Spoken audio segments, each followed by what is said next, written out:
Before you ask, yes, I'm using this with a driver, and you can use it with irons. You can definitely probably try it with hybrids and fairway woods. But with irons, you don't really want to be hitting from the inside like that much and hitting up on it. And when you basically make this tweak of pulling the right foot back, which will help you get behind the ball a little bit more, but drop it from the inside and release that way, with irons, you're going to be bottoming out a little bit here sometimes. So you might end up having to chase it in that manner. All we're going to do, take our normal setup position here, and we're going to drop the foot back just a few inches. So we've got it about this far apart. We're just going to move that foot about 3 inches behind. We're also going to flare it open. So we're going to flare that foot out to 45 degrees. From here, it's going to be much easier to rotate behind and allow those arms to fall and release that way. Yes, I'm exaggerating a little bit, but that's the emphasis that I want you to have. I told you it was pretty easy, but that alone isn't going to be enough, because if, like many players, you have the ball off your sort of front foot with the driver and you move the ball back here, it's still going to promote you to swing over the top, because you've got to chase, you've got to find that golf ball. So here's something you need to do a little bit differently. I want you to grab an alignment stick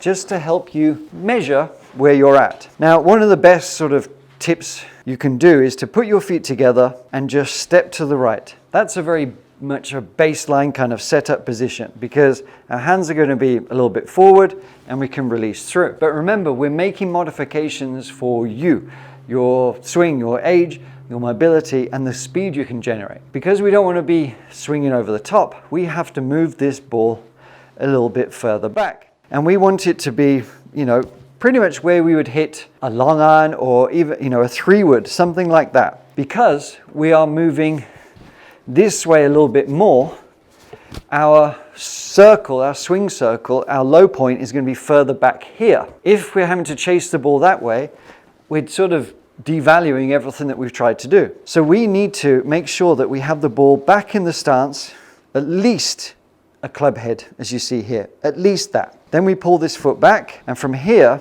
we can basically not have to rotate, not have to try and hit the ball too hard. We can just swing the arms, and you can see you get a nice little draw shape. It's very easy to do. With less effort, you're going to get that nice sweeping draw, a nice bit of roll on the shot. And that is the easiest adjustment I can give you. So here's your checklist. You're going to make sure, put your feet together, but you're going to take your stance width, and you're going to pull that right foot back and flare it out 45 degrees. You're not trying to turn your shoulders too much. It's more the lower body and feeling like you're opening yourself up. So as you do that, you'll start to feel, hopefully, that the ball does feel a bit too far forward. So you'll shuffle, have it a little bit further back. At least I would actually prefer sort of 2 club heads of your driver as a sort of starting point. It's going to feel like it's a lot further back in your stance, but that's what we need to go for. A little warning here, don't feel like your upper body is tilting too much this way. If you feel like this, you're going to dump it on the back here. So we're trying to keep the shoulders relatively level.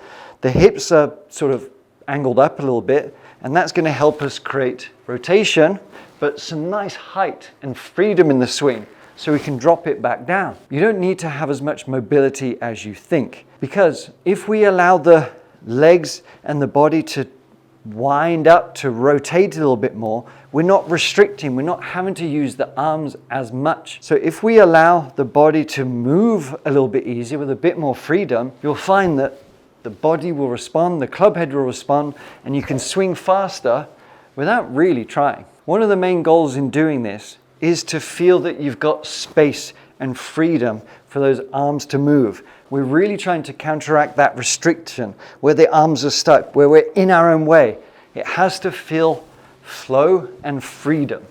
And as we're doing it, you're going to actually feel like the face to the path. So my club face is going to be pointing, let's call it straight for now, but my path is going to be in to out. So it's going to feel like I'm going to hook everything. And that's fine if you do that initially, okay? If you overdo it a bit, that's fine. But you'll start to figure it out a lot better than you think, because now you're at least releasing in a much more natural, effortless way. So we're going to try and piece all this together. I'm teeing the ball a lot higher than I normally would to try and really emphasize this. I've got the ball further back in my stance.